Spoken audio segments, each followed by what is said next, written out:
ഓം പരാശക്തിയേ നമ. ഏറെക്കാലം അന്വേഷിച്ച് നടന്ന ശേഷം യുവാവിന് ഒരു ജോലി കിട്ടി.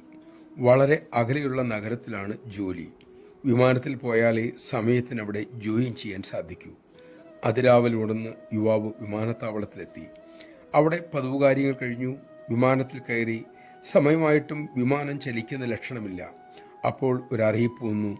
അപ്രതീക്ഷിതമായ എഞ്ചിൻ തകരാറ് മൂലം വിമാനം പറക്കില്ല. ട്രിപ്പ് റദ്ദാക്കിയിരിക്കുന്നു. ചെറുപ്പക്കാരന് കിട്ടിയ ആ ജോലി അങ്ങനെ നഷ്ടവുമായി. ഇക്കാര്യം പറഞ്ഞിട്ട് അമ്മ അരുളി, മക്കളെ, ഏതു കർമ്മവും പൂർത്തീകരിക്കാൻ ഈശ്വരാനുഗ്രഹം കൂടി വേണം. അതുകൊണ്ട് ചെയ്യാനുള്ളത് ഭംഗിയായി ചെയ്തതിനു ശേഷം ശാന്തമായിരിക്കുക. ഈശ്വരൻ്റെ ഇച്ഛ നടക്കട്ടെ എന്ന് കരുതുക. കാരണം അതേ നടക്കുകയുള്ളൂ. നമ്മുടെ കഠിന പ്രയത്നം, ഈശ്വരകൃപ, ഇത് രണ്ടും ചേരുന്നതാണ് വിജയം. ഇതിൽ ഒന്നു മാത്രം പോരാ.